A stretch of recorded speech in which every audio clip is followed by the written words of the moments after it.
మొన్ననే నేను పేపర్లో చూసిన అధ్యక్ష, దాదాపు మిషన్ భగీరథలో వేల కోట్ల రూపాయల అవినీతి అని చెప్పేసి.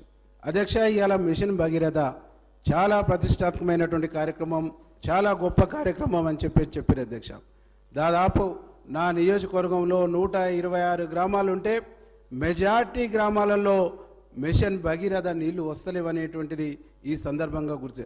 నా ఒక్క నియోజకవర్గం కాదు అధ్యక్ష, అన్ని నియోజకవర్గాలలో ఇదే పరిస్థితి ఉంది అధ్యక్ష.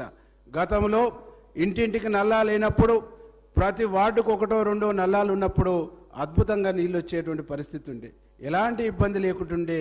ఈరోజు నీళ్లు రాక నానా అవస్థలు పడుతుండే అధ్యక్ష. ఈ మిషన్ భగీరథ కార్యక్రమం వచ్చిన తర్వాత ఎక్కడన్నా నీటి ఇక్కటుంటే కనీసం బోరేసుకునేటువంటి అవకాశం కూడా లేకుండా, దానికి ఏ నిధులు పెట్టకుండా వృధా కావద్దనేటువంటి పేరుతోని జీవోలు చట్టాలు తీసుకొచ్చేసి ఈరోజు గ్రామాలు నీళ్లతో ఇబ్బంది పడుతుంటే ఏ నిధులు పెట్టేసి ఆ నీటి కోసం తీర్చేటువంటి పరిస్థితి లేని దయనీయమైనటువంటి పరిస్థితిని తీసుకొచ్చారని చెప్పేసి ఈ సందర్భంగా నేను గుర్తు చేస్తా ఉన్నా అధ్యక్ష.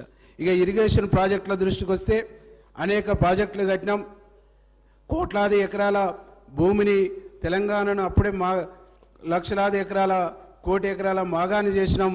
అత్యధిక పంట, అత్యధిక దిగుబడి వస్తుందని చెప్పేసి చెప్తున్నది అధ్యక్ష. మా నల్గొండ జిల్లాలో నా నియోజకవర్గానికి సంబంధించి తెలంగాణ రాష్ట్రం ఏర్పడి గడిచిన 10 సంవత్సరాలలో మూసి మురికి నీళ్లు తప్ప సొక్క నీళ్లు, గోదావరి నీళ్లు కానీ కృష్ణా నీళ్లు కానీ సొక్క నీళ్లు ఇంచు భూమికి వచ్చినటువంటి దాఖలాలు లేవని చెప్పేసి ఈ సందర్భంగా నీకు తెలియజేస్తా ఉన్నది అధ్యక్ష. ఈ విధంగా చెప్పుకుంటూ పోతే మా నల్గొండ జిల్లాలో ఏ ప్రాజెక్టు పూర్తి కాలే.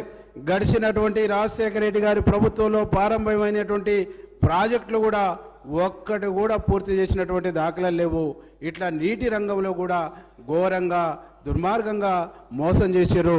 దక్షిణ తెలంగాణనైతే పూర్తిగా ఎడారి చేశారు.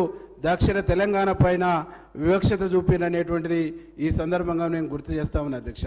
ఎందుకంటే అధ్యక్ష, ఈరోజు కనీసం మా గ్రామాలలో వ్యవసాయానికి సంబంధించి నాట్లు వేసుకున్నటువంటి భూములు ఎండిపోతున్నాయి అధ్యక్ష.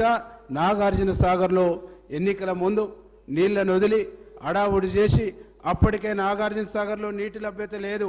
నాగార్జున సాగర్లో కనీసం డ్రింకింగ్ వాటరు జూన్లో వర్షాలు రాకుంటే డ్రింకింగ్ వాటరు 20 టీఎంసీలే మన వాటా ఉంది.